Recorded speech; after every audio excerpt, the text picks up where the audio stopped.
그만두지 못해? 나쁜 것들 같으니라고! 어머니, 거기 어떻게 된 거예요? 전부 다 되돌려 놓을 거야. 이제부터 시작이야. 나를 요양원에 보낸다고? 니들은 돈만 알지? 다 들었어! 고아 주제, 이게 너 때문이야! 명절날 차례상이 뒤집혔습니다. 1년 동안 말도 못하고 움직이지도 못하던 시어머니가 왜 갑자기 일어나 차례상을 뒤엎었을까요? 그릇이 바닥에 부딪히며 산산이 깨졌고 음식이 사방으로 튀었습니다. 아무도 움직이지 못했습니다. 하지만 진짜 충격은 그 다음에 이어졌습니다. 그리고 시어머니가 떨리는 목소리로 내뱉은 그 한마디가 떨어지자 가족들의 얼굴이 동시에 굳어졌습니다. 누군가는 뒤로 물러났고 누군가는 입을 막았습니다. 도대체 이 집안에 무슨 일이 있었던 걸까요? 고아 출신으로 시집온 막내 며느리, 막내는 3년 동안 이 집에서 무엇을 겪었을까요? 그리고 쓰러져 있던 시어머니는 왜 하필 명절날 모두가 모인 그 자리에서 일어나 차례상을 뒤엎은 걸까요? 오늘 이야기를 끝까지 함께 해주시면 속 시원한 감동과 반전이 기다리고 있습니다. 사연 시작 전 구독과 좋아요를 눌러주시고 어디서 듣고 계신지도 댓글로 남겨주시면 그곳으로 건강과 행운이 함께하길 진심을 가득 담아 기원하겠습니다. 그럼 이야기 시작하겠습니다. 서영은 25살에 고아원을 나왔습니다. 25이 되던 해 고아원에서 더 이상 지낼 수 없었어요. 손에 쥔 건 조그만 가방 하나와 첫 직장 합격 통지서뿐이었습니다. 작은 공장이었어요. 제품 검수와 포장을 담당하는 일이었습니다. 월급은 많지 않았지만 기숙사가 있었고 그것만으로도 감사했어요. 처음으로 스스로 힘으로 살아가는 거였으니까요. 공장 일은 생각보다 힘들었습니다. 하루 종일 서서 제품을 검사하고 포장하는 일은 허리와 다리를 아프게 했어요. 하지만 서영은 불평하지 않았습니다. 고아원에서 배운 게 하나 있다면 참는 거였거든요. 그렇게 석 달이 지났을 무렵이었습니다.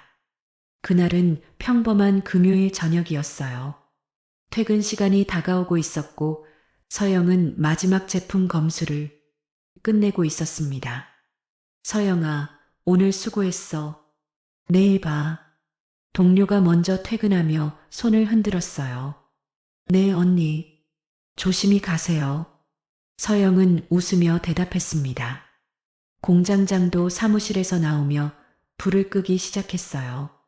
서영이도 이제 그만 정리하고 퇴근해. 네, 공장장님. 서영은 마지막 박스를 정리하고 있었습니다. 그때였어요. 공장 문이 벌컥 열리며 누군가 뛰어들어왔습니다. 숨을 헐떡이며 말하는 젊은 남자였어요. 공장장님, 죄송합니다. 남자는 땀을 뻘뻘 흘리고 있었습니다. 주문 확인했는데 수량이 200개 부족합니다. 공장장의 얼굴이 굳었어요. 뭐, 200개? 네, 저희 회사에서 실수한 것 같습니다. 주문서를 잘못 보냈어요. 남자가 서류를 내밀었습니다. 공장장이 서류를 보더니 한숨을 쉬었어요. 이미 근무 시간 끝났는데 어쩌라고. 공장장님, 제발 부탁드립니다.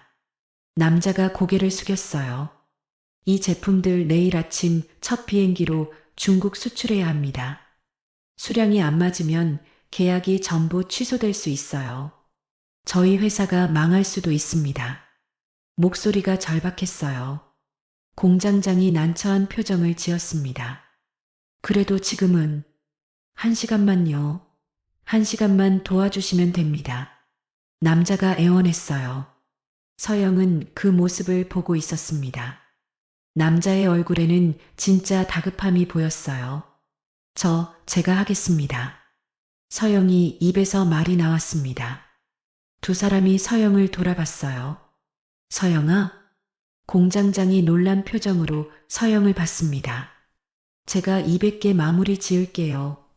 서영은 앞치마를 다시 매며 말했어요. 혼자는 힘들잖아. 공장장이 걱정스러운 얼굴로 말했습니다. 남자가 제게 다가왔어요. 정말 괜찮으세요? 네, 괜찮아요. 서영은 웃으며 고개를 끄덕였습니다. 공장장이 한숨을 쉬었어요. 그럼 나도 돕지. 아니에요. 공장장님은 가세요. 제가 할 수 있어요. 서영은 손을 저었습니다. 하지만 공장장은 앞치마를 다시 입었어요. 셋이 하면 빠르지. 남자도 재킷을 벗으며 말했습니다. 저도 돕겠습니다. 손님이 뭘 하려고? 공장장이 말했어요. 아닙니다. 제 실수 때문에 이렇게 된 건데요. 남자가 소매를 걷어 올렸습니다. 뭘 하면 되는지 알려주세요. 그렇게 우리 셋은 밤늦게까지 일했습니다. 서영은 제품을 검수했고, 공장장은 포장을 했고, 남자는 박스에 담았어요. 처음에는 서툴렀지만 남자는 금방 익숙해졌습니다. 이렇게 하는 거 맞나요? 남자가 물었어요. 네, 잘하고 계세요. 서영은 웃으며 대답했습니다. 1시간 반이 지나자 200개가 모두 완성되었어요. 남자는 박스들을 차에 싣기 시작했습니다. 정말 감사합니다, 공장장님. 됐어. 다음부턴 주문 확인 제대로 해. 공장장이 투덜거렸어요. 남자가 제게 고개를 숙였습니다. 정말 감사합니다. 아니에요. 별거 아니에요. 서영은 손을 저었어요. 남자는 명함을 꺼냈습니다. 제 이름은 동건입니다. 박동건이요. 저는 최서영이에요. 서영은 명함을 받았습니다. 서영 씨, 정말 은인이에요. 꼭 보답하고 싶은데. 괜찮아요. 그냥 도와드린 거예요. 서영은 웃으며 말했습니다. 동건은 한참을 서영을 보다가 차에 올라탔어요. 다음에 꼭 다시 뵙겠습니다. 차가 떠났습니다. 며칠이 지났습니다. 금요일 저녁 퇴근 시간이었어요. 공장 입구에 누군가 서 있었습니다. 동건이었어요. 서영 씨. 서영은 깜짝 놀랐습니다. 어떻게? 감사 인사 제대로 못 드린 게 계속 마음에 걸렸어요. 동건이 웃으며 말했습니다. 식사라도 대접하고 싶은데 괜찮으세요? 서영은 망설였어요. 아, 괜찮아요. 저는 제발이요. 안 그러면 제가 계속 찾아올 거예요. 동건이 농담처럼 말했지만 진지한 눈빛이었어요.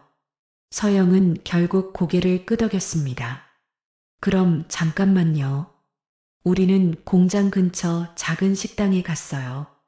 동건은 계속 감사하다는 말을 했습니다. 서영 씨 덕분에 계약 성공했어요. 우리 회사가 살았어요. 다행이네요. 서영은 웃으며 대답했어요. 혹시 주말에 시간 괜찮으세요? 동건이 조심스럽게 물었습니다. 네. 영화라도 보러 가면 어떨까 해서요. 동건의 얼굴이 조금 붉어졌어요. 서영은 가슴이 두근거렸습니다. 하지만 동시에 두려웠어요. 저는 부담 가지지 마세요. 그냥 친구로요. 동건이 얼른 말했습니다. 서영은 고개를 끄덕였어요. 그럼 좋아요. 그렇게 우리는 만나기 시작했습니다. 영화도 보고 산책도 하고 카페에서 이야기도 나눴어요. 동건은 착한 사람이었습니다. 배려심이 깊었고 말도 함부로 하지 않았어요. 서영은 점점 동건에게 마음이 갔습니다. 하지만 한 가지 말하지 못한 게 있었어요. 고아 출신이라는 것이요. 어느 날 동건이 물었습니다. 서영 씨, 부모님은 어디 계세요? 서영은 입술을 깨물었어요. 저는 말이 나오지 않았습니다. 괜찮아요. 말하기 싫으면 안 해도 돼요. 동건이 제 손을 잡았습니다. 아니에요. 말해야죠. 서영은 용기를 냈어요. 저는 고아원에서 자랐어요. 동건의 눈이 잠시 커졌습니다. 부모님이 안 계세요. 어릴 때부터 고아원에서 살았어요. 서영은 고개를 숙였어요. 그래서 가족이 없어요. 침묵이 흘렀습니다. 서영은 동건이 떠날 거라고 생각했어요. 하지만 동건은 서영의 손을 더 꽉 쥐었습니다. 서영 씨, 서영은 고개를 들었어요. 그게 뭐가 중요해요? 동건이 웃고 있었습니다. 중요한 건 지금 여기 있는 당신이에요. 눈물이 났어요. 정말요? 정말이에요. 동건이 서영의 눈물을 닦아줬습니다. 나는 서영 씨가 좋아요. 그것만 중요해요. 그날 이후 우리는 더 가까워졌습니다. 그리고 석 달 뒤 동건이 프로포즈를 했어요. 서영아, 나랑 결혼해 줄래? 서영은 울면서 고개를 끄덕였습니다. 하지만 한 가지 걱정이 있었어요. 동건의 가족이 저를 받아들일까요? 어느 토요일 오후였습니다. 동건의 어머니인 순옥이 시장에 갔어요. 장을 보고 돌아오는 길이었습니다. 무거운 장바구니를 들고 걷고 있었어요. 그때였습니다. 앞에 공사 중인 도로가 있었어요. 보도블록이 새로 깔린 곳이었습니다. 순옥은 조심스럽게 걸었지만 보도블록 하나가 헐거웠어요. 발을 디딘 순간 블록이 기울었습니다. 아! 순옥은 균형을 잃고 앞으로 넘어졌어요. 쿵! 얼굴이 바닥에 부딪혔습니다. 손바닥으로 바닥을 짚었지만 피부가 벗겨졌어요. 무릎도 깊게 찢어졌습니다. 아이고! 순옥은 일어나려 했지만 몸이 말을 듣지 않았어요. 너무 아팠습니다. 사람들이 지나갔어요. 하지만 아무도 멈추지 않았습니다. 힐끗 보고는 그냥 지나쳤어요. 누가 좀... 순옥이 작은 목소리로 말했지만 아무도 들리지 않았습니다. 그때였어요. 어르신, 누군가 달려왔습니다. 서영이었어요. 마침 근처 약국에서 일을 보고 나오던 길이었습니다. 괜찮으세요? 서영은 순옥 옆에 무릎을 꿇었어요. 아이고, 괜찮아요. 순옥이 손을 저으려 했지만 손바닥에서 피가 흘렀습니다. 괜찮지 않으세요? 얼굴도 많이 다치셨어요. 서영은 가방에서 손수건을 꺼내 순옥의 얼굴을 조심스럽게 닦아드렸어요. 병원 가셔야 해요. 아니야, 괜찮아.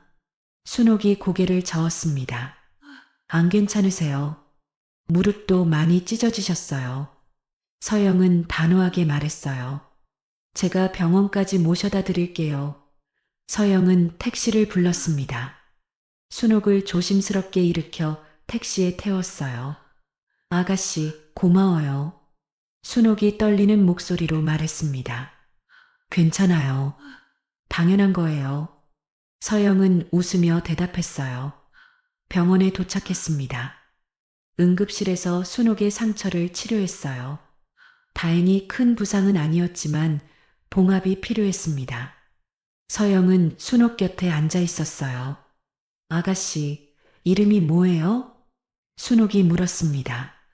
최서영이에요. 서영이구나. 참 고운 이름이네. 순옥이 웃었어요. 저야말로 어르신 성함이. 나는 김순옥이에요. 순옥 어머니, 보호자분한테 연락하셔야 해요. 서영은 조심스럽게 말했습니다. 그래야겠네. 순옥이 휴대폰을 꺼냈어요. 전화를 걸었습니다. 동건아, 엄마야. 서영은 깜짝 놀랐습니다. 동건이요? 응, 넘어져서 병원에 왔어. 괜찮아. 착한 아가씨가 도와줬어. 순옥이 서영을 보며 웃었어요. 응, 어디? 성모병원 응급실. 전화가 끊어졌습니다. 30분 뒤 응급실 문이 벌컥 열렸어요. 엄마, 동건이 뛰어들어왔습니다. 그리고 서영을 보고 멈췄어요. 서영아, 동건 씨? 우리는 서로를 보며 놀랐습니다. 순옥이 우리를 번갈아 봤어요. 어머, 너희 아는 사이야? 동건이 제 옆에 앉았습니다. 엄마, 이 사람이 제 여자친구예요. 순옥의 눈이 커졌습니다. 뭐라고? 네, 엄마. 서영이가 제 여자친구예요. 동건이 제 손을 잡았어요. 순옥은 한참 저를 보다가 웃었습니다. 그래, 그럼 운명이네. 엄마, 이 아이가 나를 도와줬어. 아무도 안 도와주는데 이 아이만 달려왔어. 순옥이 제 손을 잡았어요. 착한 아이구나. 아니에요. 당연한 거예요. 서영은 고개를 저었습니다. 순옥의 눈에서 따뜻함이 느껴졌어요. 동건아, 좋은 사람 만났구나. 네, 엄마. 동건이 웃었습니다. 며칠 뒤 동건이 말했어요. 서영아, 우리 집에 가서 인사하자. 서영은 긴장했습니다. 지금요? 응. 엄마도 보고 싶어 하셔. 동건이 제 손을 잡았어요. 토요일 오후 동건의 집에 갔습니다. 큰 집이었어요. 현관문을 열고 들어가자 거실에 가족들이 모여 있었습니다. 시아버지 병철, 큰아들 동훈과 큰며느리 윤희, 둘째 아들 동민과 둘째 며느리 영선이었어요. 아버지, 형, 형수님들, 인사드려요. 동건이 서영을 앞으로 밀었습니다. 안녕하세요. 최서영입니다. 서영은 공손하게 인사했어요. 침묵이 흘렀습니다. 병철이 먼저 입을 열었어요. 동건아, 이 사람이 내가 말한 여자친구냐? 네, 아버지. 집안이 어디냐? 병철이 물었습니다. 서영은 입술을 깨물었어요. 저는 고아원에서 자랐습니다. 짧게 대답했어요. 순간 공기가 얼어붙었습니다. 윤희가 헛웃음을 쳤어요. 고아원이요? 네. 서영은 고개를 숙였습니다. 동훈이 동건을 봤어요. 동건아, 제 정신이냐? 형, 서영이는 좋은 사람이에요. 동건이 말했습니다. 영선이 비웃었어요. 고아가 무슨 좋은 사람이야. 형수님, 동건이 목소리를 높였습니다. 병철이 손을 들었어요. 동건아, 이건 안 돼. 왜 안 됩니까? 고아를 우리 집 며느리로 들릴 수는 없어. 병철이 단호하게 말했습니다. 동민도 맞장구 쳤어요. 맞아. 집안도 모르는 사람을 어떻게 받아들여. 서영은 눈물이 날 것 같았어요. 하지만 참았습니다. 그때 안방 문이 열렸습니다. 순옥이 나왔어요. 다들 뭐 하는 거야? 어머니, 이 사람 고아래요. 윤희가 말했습니다. 순옥은 저를 봤어요. 그리고 웃었습니다. 그래서 엄마, 동훈이 놀라 물었어요. 이 아이가 나를 도와줬어. 길에서 넘어졌을 때 순옥이 제 손을 잡았습니다. 아무도 안 도와주는데 이 아이만 달려왔어. 그래도 고아잖아요. 영선이 말했습니다. 고아가 어때서? 순옥의 목소리가 단호해졌어요. 착한 아이면 됐지. 엄마, 그래도. 병철이 말을 시작했습니다. 당신은 입 다물어요. 순옥이 병철을 쏘아봤어요. 동건이가 좋다고 하는데 다들 왜 반대해? 이 아이 착해요. 내가 봤어요. 순옥이 서영을 끌어당겼습니다. 서영아, 환영해. 서영은 눈물이 터졌어요. 어머니, 괜찮아. 내가 있어. 순옥이 제 등을 토닥였습니다. 그날 서영은 알았어요. 이 집에서 제 편은 순옥 한 사람뿐이라는 것을요. 하지만 그것만으로도 충분했습니다. 결혼식은 조촐하게 치러졌어요. 가족들은 여전히 저를 탐탁지 않게 봤지만 순옥이 있었기에 견딜 수 있었습니다. 그리고 결혼 후 진짜 시련이 시작되었습니다. 서영은 결혼하고 나서야 알았습니다. 같은 집에 살아도 같은 가족은 아닐 수 있다는 것을요. 결혼한 지 어느덧 3년째였습니다. 남편 동거는 좋은 사람이었어요. 성실했고 말도 함부로 하지 않았고 저를 무시하지도 않았습니다. 하지만 집에서 같이 있는 시간이 거의 없었어요. 교대 근무였거든요. 밤과 낮이 뒤바뀌는 생활이었죠. 명절이나 집안 행사에도 늘 빠질 수밖에 없었습니다. 가족이 모이는 날, 동건이 없는 그 집에서 서영은 늘 혼자였어요.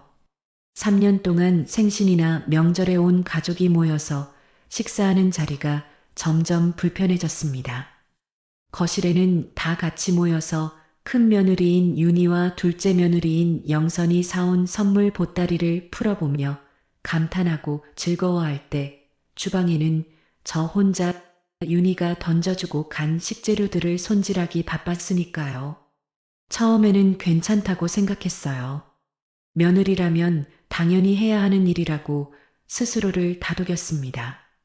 이렇게 적응하다 보면 형님들과 친해질 수 있을 줄 알았거든요. 그리고 우두커니 혼자 서 있는 것보단 주방에서 바쁜 것이 덜 외로웠거든요.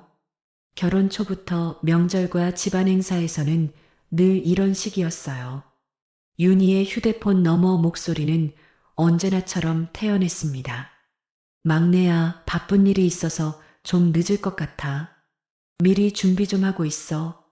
그 말투에는 명령이 묻어 있었어요. 서영은 휴대폰을 내려놓고 하루 종일 음식 준비를 하며 기다렸는데 늦을 것 같다는 말에 다시 프라이팬 앞에 섰습니다. 그리고 늦게 도착한 윤희와 둘째 며느리인 영선이 주방에는 오지 않고 거실에서 가족들과 웃고 떠들고 있었어요. 기름 냄새와 열기에 눈물이 핑 돌았지만 아무도 신경 쓰지 않았습니다. 시어머니인 순옥이 주방에 있는 저를 일부러 끌어내시며 말씀하셨어요. 다 같이 해야 되는데 막내 혼자 애쓰는구나. 그럴 때마다 윤희의 눈빛이 잠시 사납게 변하며 한마디 했습니다. 어머님은 벌써부터 막내만 편드시네요. 시아버지인 병철은 정색하면서 말씀하셨죠. 윤희는 선물도 사오고 바쁜데 막내는 그깟 음식 준비가 뭐가 힘들다고. 명절날이 되었습니다. 새벽부터 부엌에 서서 전을 부치고 국을 끓이고 상을 차렸어요. 손은 기름에 데였고 허리는 펴지지 않았습니다. 차례가 끝나자 제가 또 혼자 일하는 것을 보고 순옥이 조용히 말씀하셨어요. 이제 다 같이 정리하자. 서영은 처음으로 숨을 돌릴 수 있을 것 같았습니다. 윤희와 영선이 주방으로 들어왔습니다. 하지만 그들은 싱크대 앞에 서지 않았어요. 팔짱을 낀 채 벽에 기대 서 있었습니다. 윤희가 웃었어요. 막내가 일은 참 야무지게 잘해. 영선도 고개를 끄덕였습니다. 괜히 손댔다가 막내가 더 번거로워질 것 같은데. 우리도 이럴 때나 좀 쉬어보는 거지. 서영은 아무 말도 하지 못하고 혼자 설거지를 시작했습니다. 접시가 부딪히는 소리만 부엌에 울렸어요. 그때 윤희가 낮게 말했습니다. 저렇게 하면서도 부모도 없고 갈 데가 없으니까 힘들어도 버티는 거지. 영선이 웃었어요. 형제도 없다면서요. 서영은는 손을 멈췄습니다. 등 뒤에서 하는 말이었지만 또렷하게 들렸어요. 그때 주방으로 들어오시던 순옥이 그 말을 듣고는 얼굴이 굳었습니다. 그런 말 함부로 하지 마라. 목소리는 낮았지만 분명한 꾸중이었어요. 윤희는 고개를 기울이며 말했습니다. 왜요? 틀린 말도 아닌데. 그리고 덧붙였죠.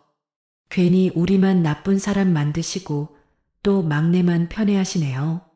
영선도 팔짱을 더 세게 꼈습니다. 그날 이후 순옥은 더 이상 저를 대신해 아무 말도 하지 않았어요. 며느리들 사이가 더 틀어질까봐 걱정하신 거였습니다. 한 번은 저를 부엌으로 불러 작은 목소리로 말씀하셨어요. 저 애들이 하는 말 새겨듣지 말고 흘려버려라. 저는 고개를 저었습니다. 괜찮아요, 어머니. 괜찮지 않았지만 그렇게 말할 수밖에 없었어요. 순옥은 한참 동안 아무 말도 하지 못했습니다. 그리고 그날 이후 윤희와 영선은 순옥을 노골적으로 불편해했어요. 식사 자리에서도 대답이 짧아졌고 눈을 마주치지 않았습니다. 저는 그 이유를 알았어요. 순옥이 저를 감싸려 했다는 이유였습니다. 그래서 저는 더 조용해졌어요. 저 때문에 순옥이 불편해지는 것이 싫었거든요. 그 침묵 속에서 서영은 점점 보이지 않는 사람이 되어갔습니다. 명절이 끝난 뒤에도 서영은 부엌에서 벗어나지 못했습니다. 그리고 또 다른 추석 명절이 왔어요. 골프 약속 때문에 바쁜 큰 며느리와 둘째 며느리 대신에 부엌에서 며칠을 음식 준비를 했죠. 그나마 어머님이 도와주셔서 수월했어요. 하지만 어머님께서 힘드실까봐 한 발 먼저 일어나서 움직였던 탓에 새벽엔 녹초가 되어 주방에서 꾸벅꾸벅 졸고 있었죠. 어머님이 조용히 다가오셔서 많이 피곤하지. 애썼구나.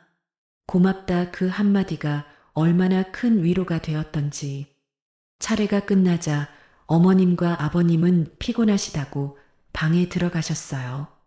그러자 윤희가 가방을 들었습니다. 우리 이제 갈게. 서영은 멍하니 물었어요. 벌써요? 윤희가 대답했습니다. 친정 가야지. 그 말이 너무 당연해서 설명이 필요 없다는 듯한 목소리였어요. 영선네 가족도 서둘러 가방을 챙겼습니다. 윤희는 신발을 신으며 말했습니다. 막내는 갈 데 없잖아. 그리고 덧붙였죠. 남아서 천천히 치워. 문이 닫혔습니다. 집은 순식간에 조용해졌어요. 그리고 저 혼자 남았습니다. 싱크대에는 그릇이 산처럼 쌓여 있었어요. 서영은 한참 동안 그 자리에 서 있었습니다. 그날 오후 내내 설거지를 하고 바닥을 닦고 음식을 정리했습니다. 그릇들 정리하려고 모두 행주를 들고 있을 때였어요. 어머님이 나오셔서 아무도 없는 집안을 보시고는 깜짝 놀라며 얘야, 이걸 너 혼자 다 치운 거니? 미안하구나. 나머지는 내가 할 테니 들어가서 쉬렴. 아니에요. 제가 할게요. 어머님도 피곤하시잖아요. 해가 질 무렵 서영은 부엌 바닥에 앉았어요. 허리가 너무 아파 더 이상 서 있을 수 없었거든요. 그때 처음으로 입 밖으로 나온 말이 있었습니다. 나는 정말 갈 데가 없구나. 그 말이 제 방 안에서 크게 울렸어요. 그 집에는 말하지 않아도 알 수 있는 규칙이 있었습니다. 시아버지 병철이 들어오시면 모두 조용해진다는 것이요. 병철은 무뚝뚝한 사람이었어요. 큰 소리를 내지는 않았지만 집안 공기가 달라질 만큼 존재감이 컸습니다. 특히 돈 이야기 앞에서는 누구도 말을 함부로 하지 않았어요. 어느 날 저녁 식탁 위에 낯선 반찬이 올라왔습니다. 서영은 분명히 만들지 않은 음식이었어요. 어머니, 이거 누가 만드신 거예요? 말을 끝내기도 전에 순옥이 얼른 말씀하셨습니다. 내가 했다. 하지만 손은 떨리고 있었어요. 그날 순옥은 거의 식사를 하지 않았습니다. 병철은 그 반찬을 유독 많이 드셨어요. 아무 말도 하지 않았지만 표정이 이상하게 밝았습니다. 서영은 그 분위기를 이해할 수 없었어요. 며칠 뒤 또 비슷한 일이 있었습니다. 냉장고 안에 처음 보는 반찬통이 있었고 고급 과일이 들어 있었어요. 서영은 손도 대지 않았습니다. 그날 밤 순옥이 부엌에서 조용히 그것들을 버리는 걸 보았습니다. 과일도 반찬도 전부 쓰레기 봉투에 들어갔어요. 어머니, 왜 버리세요? 서영은 조심스럽게 물었습니다. 순옥은 잠시 저를 보다가 고개를 돌렸어요. 상한 거다. 하지만 과일은 너무 멀쩡해 보였습니다. 그날 이후 순옥은 점점 말수가 줄었어요. 식탁에서도 거의 말을 하지 않았고 병철을 제대로 보지 않았습니다. 무언가 잘못되고 있다는 느낌이 들었지만 서영은 감히 물어볼 수 없었어요. 며느리가 들어가도 되는 영역인지 확신이 없었거든요. 그저 순옥의 얼굴이 점점 어두워지는 것을 지켜볼 수밖에 없었습니다. 어느 날 밤 화장실에 가려고 나왔다가 거실에서 낮은 목소리를 들었습니다. 병철이었어요. 전화 통화였습니다. 곧 갈게. 잠시 침묵이 흘렀어요. 걱정 마. 그 목소리는 집에서 듣던 것과 달랐습니다. 부드럽고 낮고 조심스러운 목소리였어요. 서영은 발걸음을 멈췄습니다. 그때 뒤에서 문이 열리는 소리가 났어요. 순옥이었습니다. 순옥도 그 통화를 듣고 있었어요. 병철이 전화를 끊자 순옥은 아무 말도 하지 않고 방으로 들어갔습니다. 그날 밤 방 안에서 흐느끼는 소리가 아주 오래 들렸어요. 서영은 문 앞에서 서 있다가 끝내 노크하지 못했습니다. 며느리가 들어가도 되는 영역인지 확신이 없었거든요. 다음 날 아침 순옥의 눈은 붉게 부어 있었습니다. 하지만 아무도 묻지 않았어요. 며칠 뒤 더 이상한 일이 일어났습니다. 순옥이 외출을 준비했어요. 평소 거의 나가지 않는 분이었는데 말이죠. 어머니, 어디 가세요? 잠깐 나갔다 올게. 짧은 대답이었습니다. 서영은 불안한 마음이 들어 몰래 뒤따라 나갔어요. 순옥은 버스를 타고 시내로 향했습니다. 그리고 한 건물 앞에서 멈췄어요. 화려한 간판이 켜진 곳이었습니다. 모텔이었어요. 순옥은 그 앞에서 한참 동안 서 있었습니다. 안으로 들어가지도 돌아서지도 못한 채 그 자리에 서 계셨어요. 그 모습이 너무 위태로워 보였지만 서영은 더 가까이 갈 수 없었습니다. 순옥은 왜 여기에 오신 건지 물어볼 수도 없었어요. 잠시 후 순옥은 고개를 떨군 채 돌아섰습니다. 그날 집으로 돌아온 순옥은 한마디도 하지 않았어요. 그리고 얼마 뒤 집안이 뒤집어질 그날이 왔습니다. 결혼 3년째 되던 해였어요. 순옥의 휴대폰이 울렸습니다. 화면을 보는 순간 순옥의 얼굴이 하얗게 질렸어요. 손이 심하게 떨렸습니다. 서영은 물을 가져다 드리려고 다가갔어요. 어머니, 괜찮으세요? 순옥은 휴대폰을 꽉 쥔 채 아무 말도 하지 않았습니다. 눈이 무언가를 보고 무너진 사람의 눈이었어요. 그리고 그날 오후 거실에서 갑자기 큰 소리가 났습니다. 순옥이 쓰러져 있었어요. 몸이 한쪽으로 굳어 있었고 말이 나오지 않았습니다. 서영은 비명을 질렀어요. 어머니. 병철은 잠깐 서 있다가 말했습니다. 119 불러. 그 목소리는 놀란 사람의 목소리가 아니었어요. 구급차가 도착할 때까지 서영은 순옥의 손을 붙잡고 계속 말을 걸었습니다. 괜찮아요, 어머니. 괜찮아요. 순옥의 눈이 저를 향해 움직였어요. 그 눈에는 두 가지가 있었습니다. 공포와 미안함이었어요. 그날 이후 순옥은 다시 일어나지 못했습니다. 말도 하지 못했고 몸도 움직이지 못했어요. 병원에서 의사가 말했습니다. 뇌졸중입니다. 서영은 그 단어가 무슨 뜻인지도 정확히 몰랐어요. 다만 한 가지는 알았습니다. 이 집의 모든 것이 그날 이후 바뀌었다는 것을요.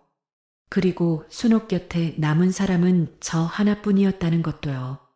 순옥이 쓰러진 이후 집은 눈에 보이지 않게 달라졌습니다. 가구가 바뀐 것도 아니고 사람이 줄어든 것도 아닌데 공기가 완전히 달라졌어요. 병원 복도에서 의사가 말했습니다. 회복이 쉽지 않습니다. 후유증이 남을 가능성이 큽니다. 그 말이 끝나자 모두가 침묵했어요. 슬픔 때문이 아니라 계산을 시작한 사람들처럼 보였습니다. 그날 밤 병철은 가족들을 모아놓고 말했어요. 앞으로 집안일은 내가 정하는 대로 하거라. 누구도 반대하지 않았습니다. 윤희가 가장 먼저 고개를 끄덕였어요. 아버님 말씀대로 하는 게 맞죠? 큰아들인 동훈의 아내 윤희였습니다. 둘째 아들인 동민도 맞장구 쳤습니다. 어머니는 이제 예전 같지 않으니까요. 서영은 그 말이 너무 잔인하게 들렸어요. 바로 옆 병실에 순옥이 누워 계셨거든요. 며칠 뒤 병원에서 서류가 오가기 시작했습니다. 인감도장, 신분증, 위임장이었어요. 서영은 그것들이 무엇인지 정확히 몰랐습니다. 그저 순옥의 손을 대신해 누군가 도장을 찍고 있다는 사실만 불안하게 느껴졌어요. 어느 날 병철이 제게 말했습니다. 막내야. 서영은 자리에서 일어났어요. 네, 아버님. 간병은 내가 해라. 말은 부탁처럼 들렸지만 사실상 명령이었습니다. 윤희가 곧바로 말했어요. 막내가 시간도 제일 많잖아요. 영선도 덧붙였습니다. 애도 없고. 서영은 아무 말도 하지 못했어요. 동건은 교대 근무 때문에 병원에 자주 올 수 없었습니다. 그 사실을 모두가 알고 있었어요. 그래서 더 쉽게 결정이 내려졌습니다. 그날 이후 서영은 병원과 집을 오가는 사람이 되었어요. 낮에는 병원, 밤에는 집안일을 했습니다. 잠은 의자에서 쪽잠을 자는 날이 많았어요. 병실 바닥에 앉아 순옥의 손을 잡고 있던 밤이 있었습니다. 간호사가 조용히 말했어요. 보호자분, 좀 누워서 쉬세요. 서영은 고개를 저었습니다. 괜찮아요. 괜찮지 않았지만 그렇게 말했어요. 몇 달 뒤 순옥은 집으로 옮겨졌습니다. 휠체어에 앉은 채 말도 하지 못하고 몸도 제대로 움직이지 못했어요. 그날부터 서영은 간병인이 되었습니다. 식사, 목욕, 약, 기저귀, 모든 것이 제 몫이었어요. 하지만 이상한 점이 있었습니다. 다른 사람들은 거의 방에 들어오지 않았어요. 윤희는 문 앞에서만 말했습니다. 막내야, 어머니 상태 어때? 대답을 기다리지도 않고 돌아갔어요. 동민은 아예 들어오지도 않았습니다. 난 병원 소독약 냄새만 맡아도 어지러워. 그 말로 끝이었어요. 병철은 하루에 한 번 잠깐 얼굴만 보였습니다. 순옥을 보는 게 아니라 상태를 확인하는 사람처럼 보였어요. 어느 날 밤 순옥께 약을 드리고 잠자리를 정리해드리고 나오는데 거실에서 낮은 목소리가 들렸습니다. 윤이었어요. 아버님, 명예 정리는 다 끝났죠? 서영은 걸음을 멈췄습니다. 병철이 말했어요. 그래.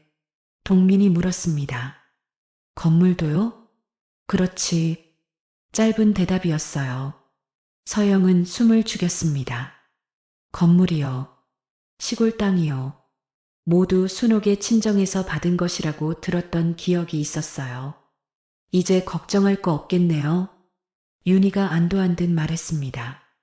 서영은 그 말의 의미를 완전히 이해하지 못했지만 좋은 뜻이 아니라는 건 알 수 있었어요. 그때 싱크대에 컵을 내려놓는 소리가 났습니다. 제 손이 떨려 컵이 부딪힌 거였어요. 거실의 대화가 멈췄습니다. 서영은 급히 부엌불을 껐어요. 심장이 귀까지 뛰었습니다. 그날 이후 가족들의 태도는 더 노골적으로 변했어요. 막내야, 어머니 좀 닦아드려. 냄새가 심해. 막내야, 어머니 약 챙겼지? 막내야, 오늘 밤에도 어머니 옆에서 잘 거지? 제 이름은 점점 사라지고 있었습니다. 서영은 며느리가 아니라 순옥을 맡은 사람처럼 취급되었어요. 한 번은 너무 피곤해서 거실 소파에서 잠이 들었습니다. 새벽에 눈을 떴을 때 이불이 덮여 있었어요. 순옥이었을까요? 휠체어에 앉은 채 힘겹게 다가와 제 위에 이불을 올려두신 걸까요? 하지만 그것은 꿈이었습니다. 서영은 거실 소파에서 혼자 울다가 순옥의 방으로 갔어요. 순옥은 인기척에 눈을 떴습니다. 순옥은 아무 말도 할 수 없었지만 눈으로 저를 바라보고 있었어요. 그 눈에는 미안함과 고마움이 함께 있었습니다. 그날 이후 서영은 더 열심히 버티기로 했어요. 순옥을 위해서라도요. 하지만 그 집에서 제 위치는 분명해지고 있었습니다. 필요하지만 존중받지 못하는 사람이었어요. 그리고 그때부터 가족들은 저를 점점 더 당연하게 사용하기 시작했습니다. 순옥을 모시고 집으로 돌아온 뒤에도 집안 행사는 계속되었습니다. 순옥이 쓰러졌다고 해서 가족들의 일정이 멈추는 것은 아니었어요. 오히려 더 바빠진 것 같았습니다. 어느 날 윤희가 말했어요. 막내야, 이번 주 토요일에 우리 엄마 생신이야. 서영은 고개를 들었습니다. 아, 네. 시간 되면 같이 가자. 서영은 처음으로 조금 안도했어요. 혹시 가족처럼 대해주는 걸까 하는 생각이 들었습니다. 하지만 그 기대는 문을 열자마자 깨졌어요. 왔니? 막내 며느리라는 애가 너야? 윤희의 어머니가 저를 위아래로 훑어봤습니다. 서영은 공손하게 인사했어요. 안녕하세요. 그 다음 말은 인사가 아니었습니다. 늦었어. 빨리 부엌으로 들어가. 서영은 순간 말을 잃었어요. 앞치마가 제 손에 쥐어졌습니다. 거실에서는 웃음소리가 터져나왔고 서영은 낯선 부엌에서 냄비를 열고 닦고 있었어요. 전도 부치고 국도 끓이고 설거지도 했습니다. 누가 시키지 않아도 멈출 수 없었어요. 멈추면 더 눈에 띌 것 같았거든요. 거실에서 윤희의 목소리가 들렸습니다. 우리 집 막내가 손이 빨라요. 친척들이 웃었어요. 일 잘하는 좋은 며느리 얻었네. 서영은 고개를 들지 못했습니다. 칭찬 같지만 무시하는 것처럼 들렸어요. 식사는 끝났지만 서영은 앉지 못했습니다. 그릇을 치우고 과일을 깎고 또 설거지를 했어요. 집으로 돌아오는 길 윤희가 아무렇지 않게 말했습니다. 오늘 고생했어. 서영은 창밖만 바라봤어요. 고맙다는 말이 아니라 당연하다는 말처럼 들렸습니다. 며칠 뒤 동민에게서 연락이 왔어요. 막내야, 우리 학원 개업식 하는데 와서 밥 먹고 가. 서영은 축하만 하려고 갔습니다. 하지만 도착하자마자 앞치마를 건네받았어요. 막내야, 접수 좀 봐줘. 서영은 이름표도 없이 카운터에 서 있었습니다. 손님들은 저를 직원으로 생각했어요. 막내야, 커피도 좀 타고. 서영은 또 움직였습니다. 손님들이 들어올 때마다 허리를 숙여 인사했어요. 정작 동훈과 동민 그리고 윤희와 영선은 손님들과 웃으며 사진을 찍고 있었습니다. 개업식이 끝날 무렵 어떤 사람이 제게 물었어요. 직원분이세요? 서영은 잠시 멈췄다가 고개를 저었습니다. 아니요, 가족입니다. 그 말이 이상하게 낯설게 들렸어요. 그날 밤 집에 돌아와 순옥의 방으로 들어갔습니다. 순옥은 침대에 누워 천장을 우두커니 보고 계셨어요. 서영은 아무 말도 하지 못하고 바닥에 앉았습니다. 어머니, 다녀왔어요. 목소리가 떨렸어요. 저 오늘 마음이 조금 힘들었어요. 말을 하자마자 눈물이 터졌습니다. 순옥은 말을 할 수 없었어요. 몸도 거의 움직이지 않았습니다. 하지만 눈이 천천히 저를 향해 돌아왔어요. 그 눈에는 분명한 감정이 담겨 있었습니다. 슬픔과 분노였어요. 순옥의 손이 미세하게 떨렸습니다. 움직이려 했지만 뜻대로 되지 않는 사람의 떨림이었어요. 서영은 얼른 손을 잡았습니다. 그 순간 순옥의 손가락이 아주 약하게 제 손을 쥐었어요. 서영은 숨을 멈췄습니다. 그건 반사적인 움직임이 아니었습니다. 분명히 잡은 거였어요. 순옥의 눈에서 눈물이 흘러내렸습니다. 말하지 못하는 사람이 할 수 있는 유일한 위로였어요. 서영은 그 자리에서 더 크게 울었습니다. 누군가에게 이해받았다는 느낌이 너무 오랜만이었거든요. 하지만 그 위로도 잠시뿐이었습니다. 밖에서 어수선한 소리가 들렸어요. 이 늦은 시간에 누가 찾아온 거죠? 일어서서 나가려고 하는데 거실에서 윤희의 목소리가 들렸습니다. 서영아, 내일은 좀 일찍 일어나. 왜요? 손님 오기로 했어. 서영은 더 묻지 않았습니다. 묻는 것이 의미 없다는 걸 알고 있었거든요. 그날 밤 서영은 잠이 오지 않았어요. 순옥 옆에 앉아 손을 잡고 있었습니다. 이 집에서는 제가 며느리인지 간병인인지 가정부인지 구분이 되지 않았어요. 그리고 점점 한 가지 생각이 머릿속을 떠나지 않았습니다. 서영은 이 집에서 사람으로 살고 있는 걸까요? 순옥의 방을 정리하는 일은 제 하루의 일부가 되어 있었습니다. 기저귀를 갈고 몸을 닦고 약을 챙기고 침대를 정리했어요. 그날도 평소와 다르지 않았습니다. 이불을 털다가 침대 옆 서랍이 꽉 닫히지 않은 것을 발견했어요. 서영은 조심스럽게 손잡이를 잡았습니다. 원래는 거의 열어보지 않던 곳이었어요. 안에는 오래된 물건들이 들어 있었습니다. 약봉투, 손수건, 낡은 지갑, 그리고 작은 휴대폰 하나가 있었어요. 요즘 쓰는 스마트폰이 아니라 접히는 구형 휴대폰이었습니다. 서영은 잠시 망설였어요. 열어도 되는 걸까요? 전원 버튼을 눌렀더니 화면이 켜져 있었습니다. 배터리가 거의 없는 상태로 희미하게 빛나고 있었어요. 어머니 서영은 무의식적으로 순옥을 돌아봤습니다. 순옥은 저를 보고 계셨어요. 서영은 휴대폰을 열었습니다. 잠금은 없었어요. 대신 문자함이 열려 있었습니다. 마지막으로 받은 메시지 하나가 있었어요. 발신자 이름 없음이었습니다. 번호만 저장되어 있었어요. 서영은 천천히 눌렀습니다. 사진 파일이었어요. 한 장이 아니라 여러 장이었습니다. 첫 번째 사진을 보는 순간 숨이 멎었어요. 병철이었습니다. 낯선 여자와 함께 모텔 입구로 들어가는 모습이었어요. 여자의 팔이 병철의 팔에 깊게 걸려 있었습니다. 두 사람의 거리가 부부처럼 가까웠어요. 두 번째 사진은 주차장에서 서로를 끌어안고 있는 모습이었습니다. 세 번째 사진에서는 여자가 병철의 어깨에 기대 웃고 있었어요. 서영은 휴대폰을 떨어뜨릴 뻔했습니다. 손이 떨려 제대로 잡을 수가 없었어요. 문자 아래에는 짧은 글이 적혀 있었습니다. 말할지 말지 고민하다 보내는 거야. 그리고 또 한 줄이 있었어요. 더 늦기 전에 알아야 할 것 같아서. 발신자는 순옥의 친구 이름이었습니다.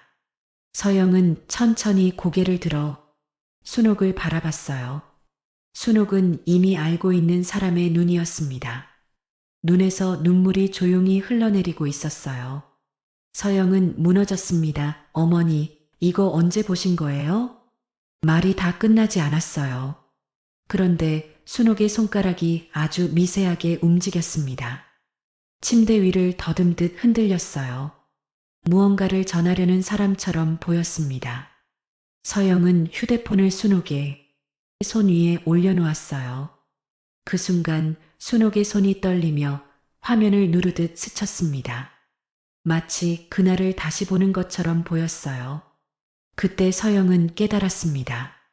순옥이 쓰러진 날 휴대폰을 보고 있었다는 것을요. 그날의 표정, 그날의 떨림, 그날의 무너진 눈이 모든 것이 이어졌습니다. 어머니 쓰러지신 게 이것 때문에 서영은 입을 틀어막았어요. 순옥의 눈에서 눈물이 멈추지 않았습니다. 소리도 없이 그저 계속 흘러내렸어요. 서영은 그 자리에서 주저앉았습니다. 어머니, 다른 가족들은 아무도 모르는 거예요? 왜 아무도 모르고 있는 걸까요?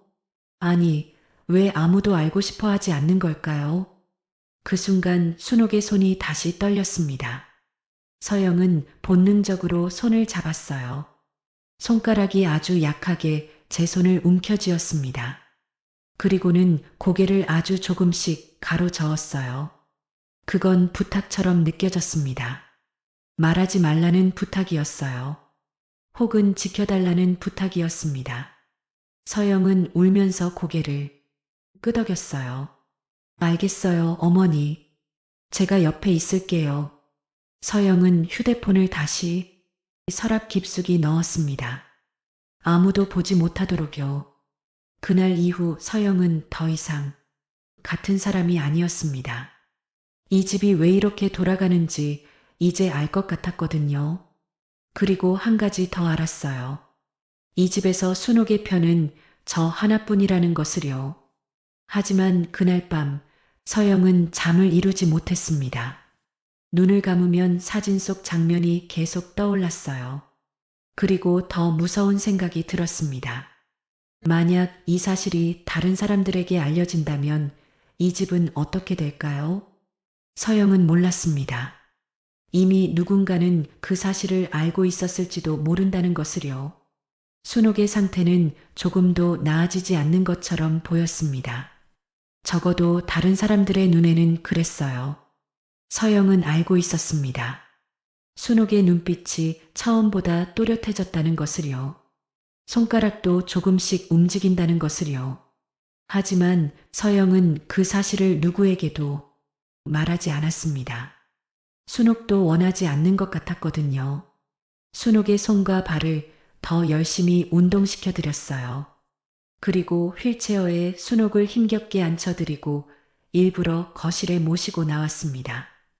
가족들은 여전히 텅 빈 순옥의 눈빛을 보고 안도하는 것처럼 보였어요. 하지만 순옥이 가족들을 바라보고 있다는 것은 몰랐겠죠. 어느 날 오후 서영은 순옥의 방에서 손을 잡고 앉아 있었어요. 어머니, 오늘 날씨가 좋아요. 순옥의 손가락이 미세하게 움직였습니다. 조금씩 좋아지고 계시죠? 저는 웃으며 말했어요. 그때 순옥의 손이 제 손을 꽉 쥐었습니다. 어머니, 서영은 깜짝 놀라 순옥을 봤어요. 순옥의 눈에서 눈물이 흘렀습니다. 괜찮아요. 제가 계속 옆에 있을게요. 제가 순옥의 눈물을 닦아드리는 순간이었습니다. 문 밖에서 인기척이 느껴졌어요. 서영은 고개를 돌렸지만 아무도 보이지 않았습니다. 하지만 누군가 거기 있었어요. 윤희였습니다. 윤희는 문틈 사이로 그 장면을 보고 있었어요. 막내와 순옥이 손을 잡고 있는 모습을요. 순옥의 손가락이 움직이는 것을요. 윤희의 눈이 가늘어졌습니다.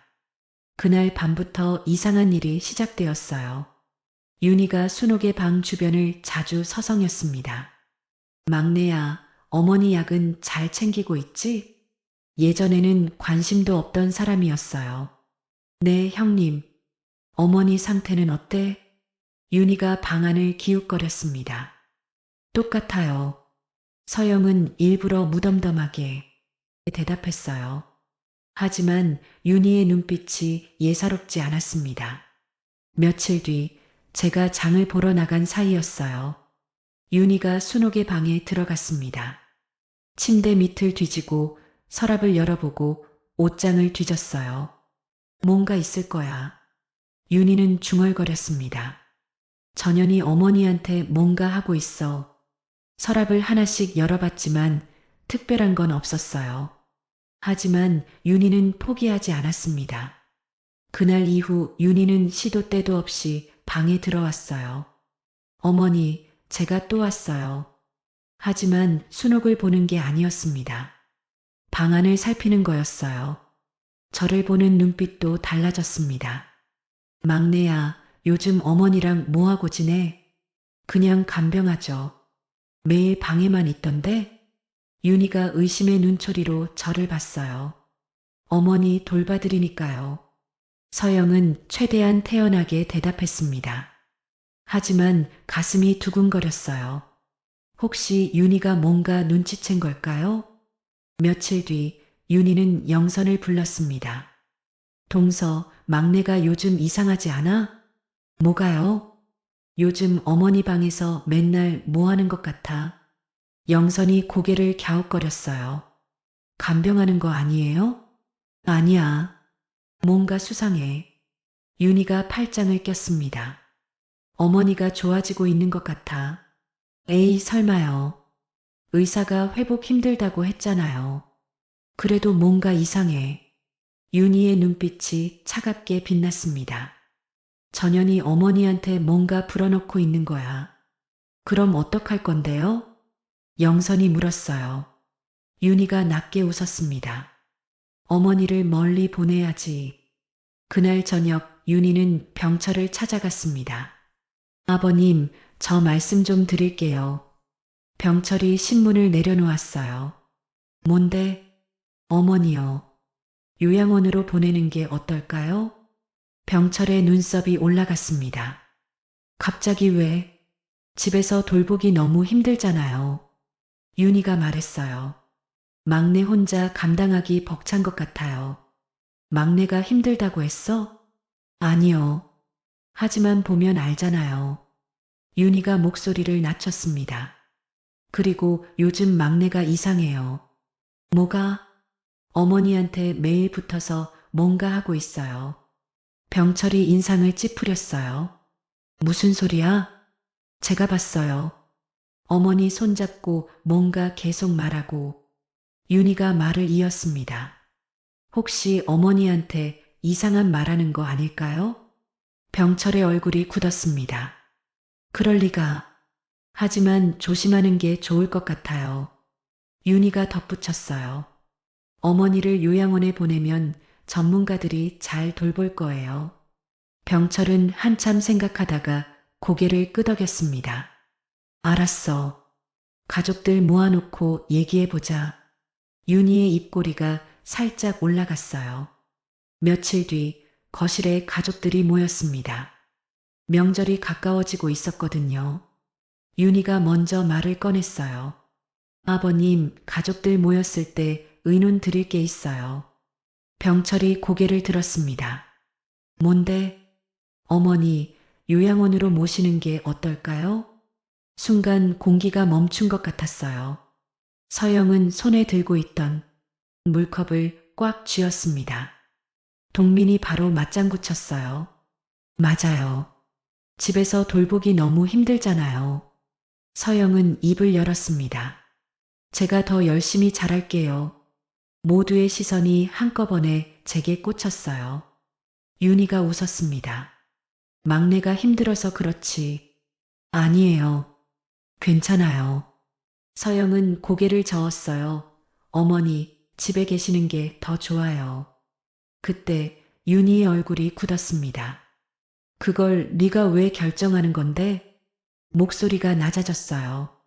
저는 말문이 막혔습니다. 영선이 비웃듯 말했어요.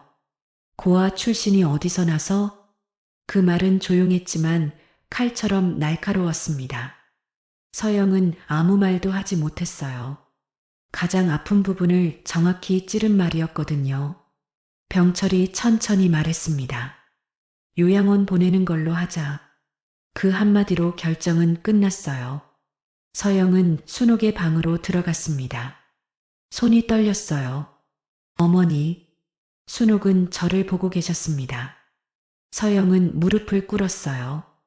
요양원 보내신대요. 죄송해요, 어머니. 제가 힘이 없어요. 목이 막혀 더 이상 말이 나오지 않았습니다. 순옥의 눈이 크게 흔들렸어요. 몸은 움직이지 못했지만 분명히 반응이 있었습니다. 그때 순옥의 손가락이 미세하게 움직였어요. 침대 시트를 긋듯이 움직였습니다. 서영은 그 손을 잡았어요. 안 돼요, 그렇죠? 어머님, 좀 더 힘내세요. 순옥의 눈에서 눈물이 흘렀습니다. 그날 밤 서영은 순옥 곁에서 떠나지 않았어요. 혹시라도 누가 데려갈까 봐요. 명절을 일주일 앞둔 어느 날이었습니다. 윤희는 영선을 불러냈어요. 동네 고급 카페에서 만났습니다. 윤희는 명품 가방을 테이블에 올려놓고 앉았어요. 영선아, 우리 심각하게 얘기 좀 해야겠어. 윤희가 에스프레소를 한 모금 마시며 말했습니다. 무슨 일인데요, 형님? 영선이 물었어요. 윤희가 한숨을 쉬었습니다. 우리 집 망할 것 같아. 네. 갑자기 무슨 소리예요? 영선이 놀라 물었습니다. 빚이 너무 늘었어. 윤희가 고개를 떨구었어요. 동훈이 외제차 바꾸면서 대출받았잖아. 거기다 아파트 관리비, 카드값. 얼마나 되는데요? 2억은 넘을걸. 윤희가 작은 목소리로 말했습니다. 영선의 얼굴이 굳었어요. 언니, 그 정도면 심각한데요? 그러니까 매달 이자만 몇백씩 나가. 윤희가 머리를 감싸쥐었습니다. 은행에서 독촉 전화 오고 카드사에서도 연락 와. 영선이 휴대폰을 만지작거렸어요. 솔직히 우리도 비슷해요. 너희도? 윤희가 고개를 들었습니다. 학원 차리느라 대출받았잖아요. 근데 학생이 생각보다 안 모여서. 영선이 한숨을 쉬었어요. 적자예요, 적자. 매달 적자 메우느라 정신없어요. 윤희가 영선의 손을 잡았습니다. 그러니까 우리 살 길은 하나야. 뭔데요? 어머니 재산. 윤희의 눈빛이 날카로워졌어요. 영선이 주변을 둘러보며 목소리를 낮췄습니다. 그거야 우리도 알지만 어머니가 살아계신데 어떻게. 그래서 말인데. 윤희가 몸을 앞으로 기울였습니다. 내가 아버지한테 계속 말씀드렸어. 명예 이전하시라고. 아버지가 들으셨어요? 처음에는 안 들으시더라고. 근데 어머니가 쓰러지시고 나서는 달라지셨어. 윤희가 웃었어요. 어떻게요? 영선이 조심스럽게 물었습니다. 아버지도 평생 자기 명의 재산이 하나도 없었잖아. 윤희가 설명했어요. 건물도 땅도 다 어머니 친정에서 받은 거라 어머니 이름이었고. 그러게요. 아버지가 그거 불만 많으셨죠. 영선이 고개를 끄덕였습니다. 맞아. 그래서 내가 계속 아버지한테 말씀드린 거야. 윤희가 목소리를 낮췄어요. 어머니 상태가 이러신데 만약을 대비해서 명예 정리하시는 게 좋다고. 그래서요? 아버지가 움직이셨어. 병원에서 서류 작업하시더라고. 윤희의 입꼬리가 올라갔습니다. 명예 이전 다 되신 거예요? 영선의 눈이 커졌어요. 응. 건물도 땅도 다 아버지 명의로 넘어갔어. 어머니는 동의하셨어요? 동의는 무슨. 윤희가 비웃었습니다. 어머니가 말도 못하고 손도 못 움직이시잖아. 아버지가 어머니 손잡고 도장 찍으신 거지. 영선이 입을 막았어요. 그게 괜찮은 거예요? 뭐가 괜찮냐 마냐? 법적으로 문제 없어. 윤희가 손을 저었습니다. 서류에 도장 찍혔으니까 유효한 거야. 그럼 이제 어떻게 하실 건데요? 영선이 물었습니다. 윤희가 주변을 둘러보고 더 목소리를 낮췄어요. 건물 팔자고 할 거야. 네. 영선이 깜짝 놀랐습니다. 건물 시세가 지금 엄청 좋거든. 팔면 최소 30억은 받아. 윤희의 눈이 빛났어요. 30억을 어떻게 나눠요? 아버지가 절반 가지시고 나머지를 우리 삼형제가 나누는 거지. 윤희가 계산기를 두드렸습니다. 그럼 우리가 5억씩은 받을 수 있어. 영선의 숨이 거칠어졌어요. 5억이면. 그래, 빚 다 갚고도 남지. 윤희가 웃었습니다. 근데 아버지가 팔자고 하실까요? 영선이 걱정스럽게 물었어요. 그래서 내가 계속 말씀드리고 있어. 윤희가 말했습니다. 건물 관리도 힘드시고 나중에 상속세도 엄청날 거라고. 지금 팔아서 현금으로 나눠주시는 게 낫다고. 아버지 반응은요? 긍정적이셔. 사실 아버지도 돈 필요하시거든. 윤희가 목소리를 더 낮췄어요. 왜요? 영선이 몸을 기울였습니다. 윤희가 휴대폰을 꺼냈어요. 이거 봐. 화면에는 병철이 낯선 여자와 식당에서 식사하는 사진이 있었습니다. 이게 뭐예요? 아버지 딴 여자 있어. 윤희가 속삭였습니다. 영선이 입을 크게 벌렸어요. 진짜요? 응. 내가 우연히 발견했어. 아버지 몰래 따라가 봤거든. 윤희가 설명했어요. 그 여자한테 돈 쓰고 계실 거야. 그러니까 아버지도 현금이 필요하신 거지. 영선이 고개를 끄덕였습니다. 그럼 건물 파는 건 시간 문제네요. 그래야 하는데. 윤희의 얼굴이 어두워졌어요. 문제가 뭔데요? 서영이. 윤희가 이를 갈았습니다. 서영이가 왜요? 요즘 자꾸 이상한 거 있잖아. 윤희가 휴대폰을 조작했어요. 어머니 방에서 맨날 뭐 하는 것 같고, 화면에는 서영이 순옥의 손을 잡고 뭔가 말하는 모습이 있었습니다. 순옥의 손가락이 미세하게 움직이는 것도 보였어요. 이것 봐. 어머니 손가락 움직이잖아. 윤희가 화면을 확대했습니다. 진짜네요. 그럼 어머니가 좋아지고 계신 거예요? 영선이 놀라 물었어요. 그게 제일 큰 문제야. 윤희가 휴대폰을 테이블에 내려놓았습니다. 어머니가 좋아지시면 우리한테 완전 재앙이야. 왜요? 생각해봐. 어머니가 정신 차리시면 명예 이전한 거 뭐라고 하실 것 같아? 윤희의 목소리가 날카로워졌어요. 영선의 얼굴이 하얗게 질렸습니다. 당연히 취소하시려고 하시겠죠. 그렇지. 그럼 우리 계획 다 물거품이야. 윤희가 주먹을 쥐었어요. 그리고 더 큰 문제는 윤희가 몸을 더 기울였습니다. 서영이가 어머니한테 우리 얘기를 다 했을 수도 있어. 우리 얘기요? 우리가 어머니한테 어떻게 했는지, 명절 때 뭐라고 했는지. 윤희가 설명했어요. 전염 봤어? 맨날 어머니 옆에 붙어서 뭐라고 속삭이잖아. 영선이 눈을 크게 떴습니다. 그럼 어떡해요? 방법은 하나야. 윤희가 단호하게 말했습니다. 어머니를 빨리 요양원에 보내야 해. 요양원이요? 영선이 되물었어요. 그래. 어머니를 요양원에 보내면 서영이가 붙어 있을 수 없잖아. 윤희가 설명했습니다. 그리고 요양원에 계시면 상태도 더 안 좋아지실 거고. 하지만 아버지가 명절 지나고 보낸다고 하셨잖아요. 영선이 말했습니다. 그게 문제야. 명절까지 기다리면 늦어. 윤희가 고개를 저었어요.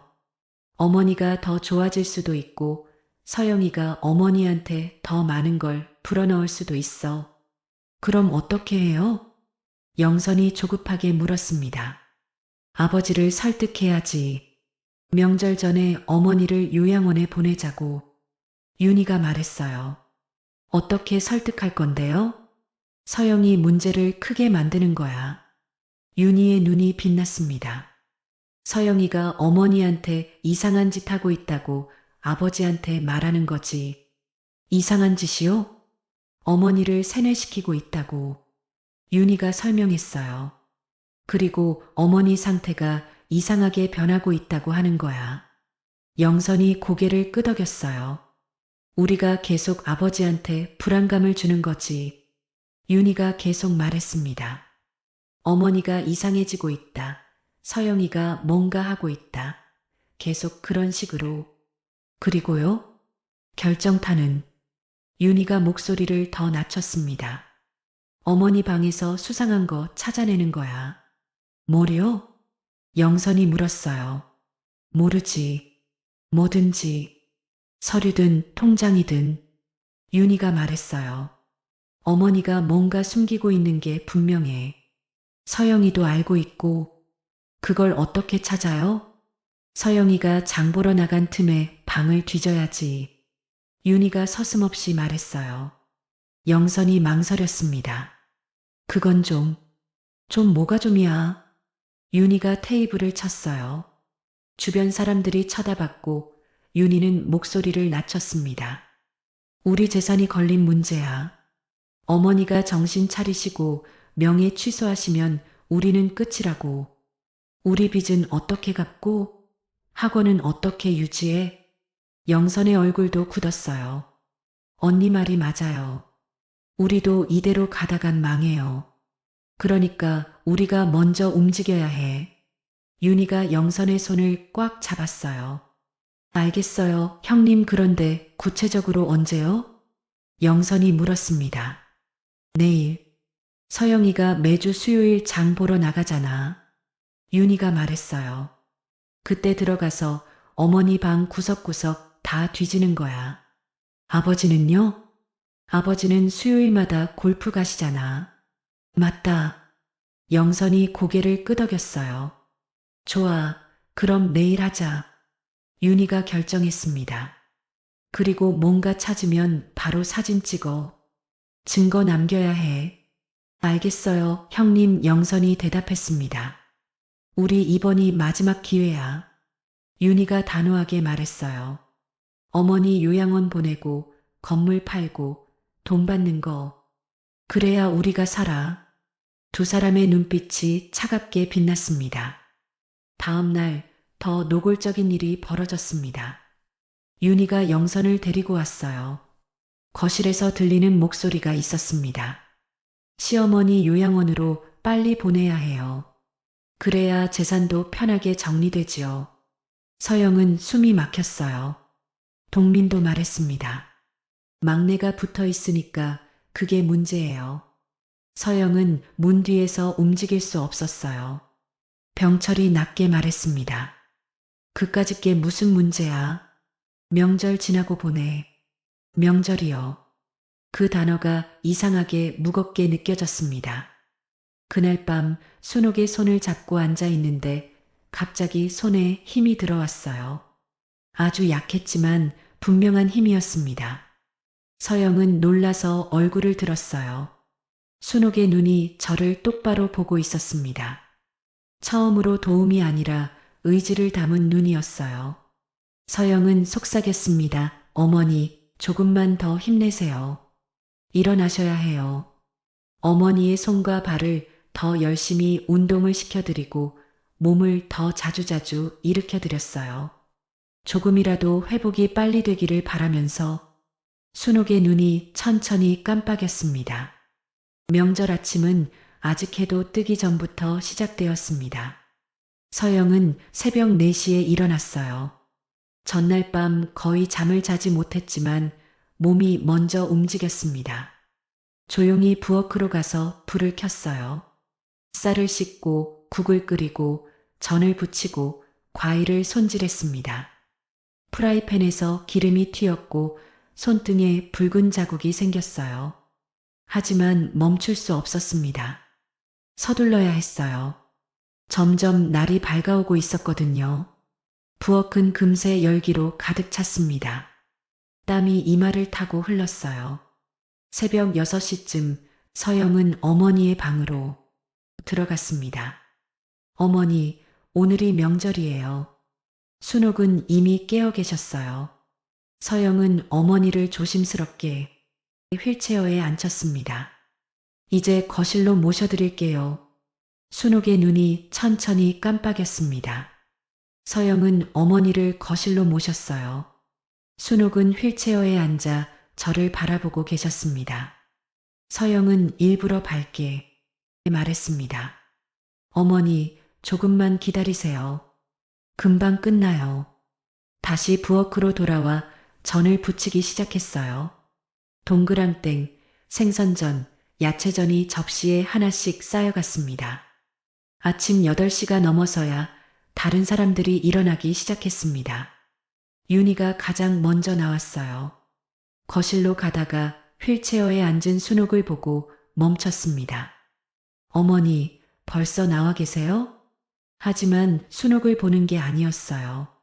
순옥 주변을 살피는 것처럼 보였습니다. 막내야. 윤희가 부엌을 향해 말했어요. 어머니 혼자 나와 계시면 어떡해. 넘어지시면? 제가 모셔다 드렸어요. 서영은 프라이팬을 들고 대답했습니다. 윤희의 눈빛이 차갑게 빛났어요. 그래도 조심해야지. 하지만 그 말투는 걱정이 아니라 경고처럼 들렸습니다. 동훈과 동민, 영선도 하나둘 나왔어요. 막내야, 물 좀. 막내야, 접시 더 꺼내. 막내야, 고기 언제 돼? 서영은 쉴 틈 없이 움직였어요. 아침 9시가 되자 차례 준비가 끝났습니다. 상 위에는 제가 새벽부터 준비한 음식들이 가득했어요. 그때 현관문이 열렸습니다. 동건이었어요. 교대 근무가 끝나고 바로 온 거였습니다. 여보 서영은 놀라서 돌아봤어요. 오늘은 일찍 왔네? 동건은 웃으려 했지만 곧 표정이 굳었습니다. 제 모습 때문이었어요. 앞치마는 기름으로 얼룩져 있었고 머리는 흐트러져 있었고 손은 화상 자국으로 붉게 부어 있었습니다. 언제부터 일한 거야? 동건의 목소리가 낮아졌어요. 서영은 대수롭지 않게 말했습니다. 새벽부터. 괜찮아. 동건은 주변을 둘러봤습니다. 동훈과 동민은 거실에 앉아 휴대폰을 보고 있었어요. 형수인 윤희와 영선은 소파에서 과일을 먹고 있었습니다. 다 같이 하는 거 아니었어? 동건이 물었어요. 서영은 웃었습니다. 괜찮아. 금방 끝나. 차례가 시작되었습니다. 모두가 상 앞에 모였어요. 순옥은 휠체어에 앉은 채 그 모습을 지켜보고 있었습니다. 병철이 술잔을 들었습니다. 차례가 끝나고 상을 물렸어요. 그리고 식사가 시작되었습니다. 서영은 상 옆에 서 있었습니다. 앉으라는 말이 없었거든요. 막내야, 고기 더 갖고 와. 윤희가 말했어요. 서영은 부엌으로 달려가 고기를 더 담아왔습니다. 막내야, 물김치가 다 떨어졌어. 갖고 와. 영선이 말했어요. 다시 부엌으로 갔다 왔습니다. 막내야, 국이 다 식었어. 다시 데워와. 동민이 말했어요. 서영은 냄비를 들고 불 앞에 섰습니다. 동건이 자리에서 일어났어요. 여보, 앉아서 같이 먹어. 서영은 고개를 저었습니다. 괜찮아. 다들 먹고 나서 천천히 먹을게. 윤희가 웃으며 말했어요. 막내는 원래 나중에 먹어요. 안 그러면 누가 시중 들어요? 영선도 맞장구 쳤습니다. 누군가는 주방에 있어야 되는데 먼저 먹으면 안 되지요. 막내야, 밑반찬하고 나물들 더 담아서 갖고 와. 윤희가 빈 접시를 내밀었어요. 막내야, 물 좀 갖고 오고. 시키기 전에 좀 알아서 해. 영선이 덧붙였습니다. 그렇게 눈썰미가 없어서 어떻게 살아? 동건의 얼굴이 점점 굳어갔습니다. 주먹을 쥐었다 폈다 하고 있었어요. 모두가 식사를 마치고 자리를 떠난 뒤에야 서영은 앉았어요. 식은 밥과 남은 반찬이 제 앞에 있었습니다. 그때 동건이 제 옆에 앉았어요. 왜 같이 안 먹었어? 서영은 대답하지 못했어요. 그 질문을 받는 것이 너무 오랜만이었거든요. 늘 이랬어? 3년 동안? 서영은 조용히 고개를 숙였습니다. 괜찮아. 익숙해졌어. 동건이 떨리는 손으로 제 손을 잡았어요. 미안해. 내가 아무것도 몰랐어. 그리고 일어나 거실로 나갔습니다. 형수님. 동건의 목소리가 낮았지만 분명히 화가 담겨 있었습니다. 윤희가 고개를 들었어요. 왜요? 여태 이 사람 혼자 다 했어요? 윤희가 어깨를 으쓱했어요. 막내가 잘하니까 맡긴 거지. 뭐가 문제예요? 문제가 뭐냐고요? 동건의 목소리가 커졌습니다. 3년 동안 이 사람 혼자 명절 준비 다 하게 만들어 놓고 그게 할 소리예요. 동훈이 자리에서 일어났어요. 동건아, 목소리 좀 낮춰. 형은 뭐 했어요? 형수는요? 동건이 동훈을 봤습니다. 다들 거실에서 쉬고 있을 때 이 사람만 혼자 새벽부터 부엌에서 일했어요. 영선이 끼어들었어요. 1년에 몇 번이나 한다고 그래요. 몇 번이면 괜찮아요? 동건이 소리쳤습니다. 형수님들은 양심이란 게 없어요? 그 순간 윤희가 자리에서 벌떡 일어났습니다. 지금 우리한테 뭐라고 하는 거야? 얼굴이 붉게 달아올랐어요. 이 사람 혼자 고생하는 거 처음 알았어요. 동건이 말을 이었습니다. 도대체 이런 게 가족입니까? 윤희의 얼굴이 일그러졌습니다. 명절에 집안 분위기 망치고 마누라 치마폭에 쌓여서 분간도 못하고 있네. 뭐라고요? 윤희가 서영에게 한 발짝 다가섰어요. 그리고 짝! 윤희의 손바닥이 서영의 뺨을 때렸습니다. 서영은 깜짝 놀라서 제 뺨을 감싸쥐었어요. 형수님, 왜 이러세요? 동건이 소리를 질렀어요. 가슴이 터질 것 같았습니다. 저 하나만 저한테만 하세요. 이 사람이 무슨 잘못을 했다고 때리는 거예요? 윤희가 저를 노려봤어요. 이게 다 너 때문이야. 네가 뭐라고 한 거야? 아무 말도 안 했어요. 제 목소리가 처음으로 커졌어요. 형님들이 3년 동안 저한테 한 것들, 이 사람은 오늘 처음 본 거예요. 동민이 일어났습니다. 지금 가족들한테 대드는 거야? 대드는 게 아니에요. 서영은 눈물을 흘리며 말했습니다. 저도 사람이에요. 부려먹기만 하지 말아달라는 거예요. 저도 힘들어요. 그때 병철이 일어났습니다. 다들 그만해. 집안이 조용해졌어요. 병철이 동건을 향해 천천히 걸어왔습니다. 동건아, 네 아버지. 너 이렇게 집안에서 분란 일으키면 나중에 돈 한 푼도 못 받는다. 집안이 얼어붙었습니다. 내 재산은 말 잘 듣는 자식한테만 줄 거다. 그 말은 협박이 아니라 선언이었어요. 동건의 얼굴이 창백해졌습니다. 아버지, 그게 무슨... 닥쳐. 병철이 손을 들었어요. 내 집안에서 내 말이 법이야. 서영은 아무 말도 할 수 없었어요. 그 순간 뒤에서 무언가 넘어지는 소리가 났습니다. 쾅! 모두가 동시에 돌아봤어요. 순옥의 휠체어가 앞으로 밀려 넘어져 있었습니다. 그리고 순옥이 바닥에서 몸을 일으키고 있었어요. 손으로 바닥을 짚고 천천히요. 어머니. 누군가 소리쳤습니다. 순옥은 떨리는 팔에 힘을 주며 일어났어요. 무릎을 세우고 한 발을 앞으로 내밀고 천천히 몸을 일으켰습니다. 그 누구도 움직이지 못했습니다. 입을 벌린 채 그저 바라만 보고 있었어요. 순옥이 서 있었습니다. 순옥이 혼자서 두 발로 서 있었습니다. 몸은 심하게 떨리고 있었고 한쪽 다리는 제대로 펴지지 않았지만 분명히 서 있었어요. 어머니, 어떻게... 병철이 입을 열었습니다. 순옥은 아무 말도 하지 않았어요. 대신 천천히 걸음을 내디뎠습니다. 한 발, 그리고 또 한 발이요. 휠체어에서 침대까지도 혼자 움직이지 못하던 사람이었어요. 그런 사람이 거실을 가로질러 걸어오고 있었습니다. 가족들은 뒤로 물러섰어요. 도망쳐야 할지 붙잡아야 할지 판단하지 못한 얼굴들이었습니다. 순옥은 차례상 앞에서 멈췄습니다. 상 위에는 제가 새벽부터 준비한 음식들이 놓여 있었어요. 순옥의 눈이 천천히 가족들을 훑었습니다. 그리고 병철에게 멈췄어요. 그 눈빛은 제가 알던 순옥의 눈이 아니었습니다. 무너진 사람의 눈도 아픈 사람의 눈도 아니었어요. 심판하는 사람의 눈이었습니다.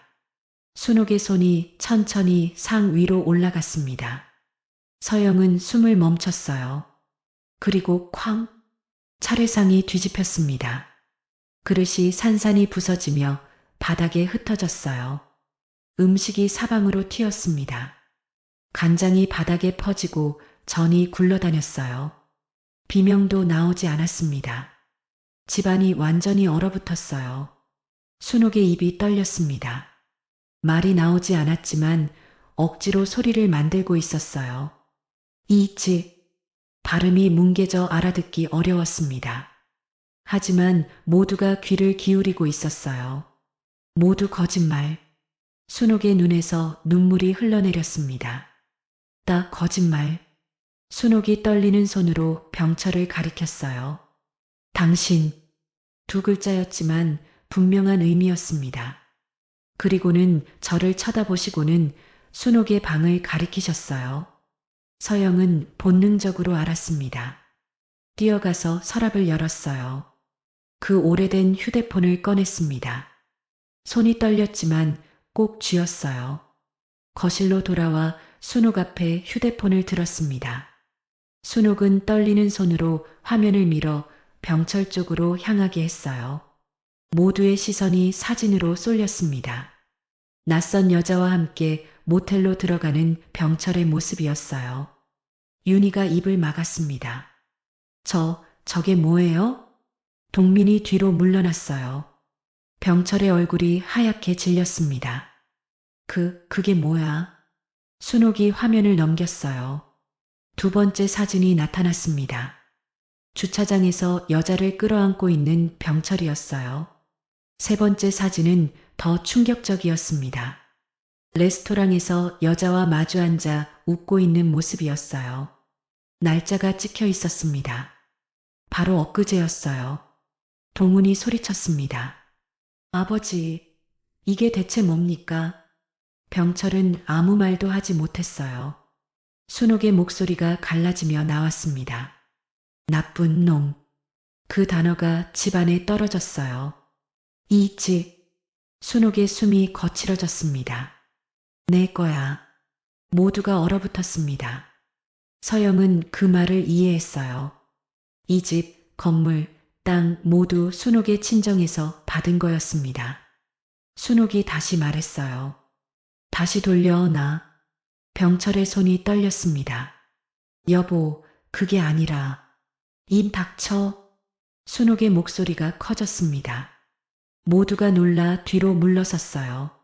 순옥의 눈이 자식들을 향했습니다. 니들은 손이 떨렸어요. 돈만 알지. 윤희가 울먹이며 말했어요.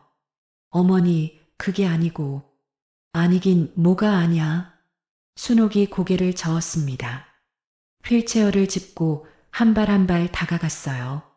나를 요양원 보낸다며? 윤희의 얼굴이 창백해졌습니다. 그건 어머니를 위해서. 거짓말. 순옥이 소리쳤어요. 다 들었어. 손가락으로 윤희를 가리켰습니다. 집 정리하고 싶었지? 윤희는 말을 잃었어요. 순옥이 동민을 봤습니다. 너도 마찬가지야. 어머니. 서영이가 붙어 있어서 문제라고 했지? 동민의 얼굴이 굳었어요.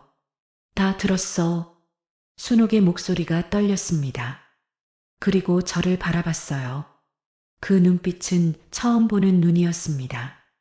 미안함도 슬픔도 아닌 결정한 사람의 눈이었어요. 순옥이 손을 뻗었습니다. 서영은 얼른 다가가 손을 잡았어요. 순옥의 손이 제 손을 꽉 쥐었습니다. 이번에는 분명한 힘이었어요. 서영아. 숨이 끊어질 듯 떨렸지만 또렷했습니다. 꼬맙 다 서영은 울음을 터뜨렸어요. 그리고 마지막 말이 나왔습니다.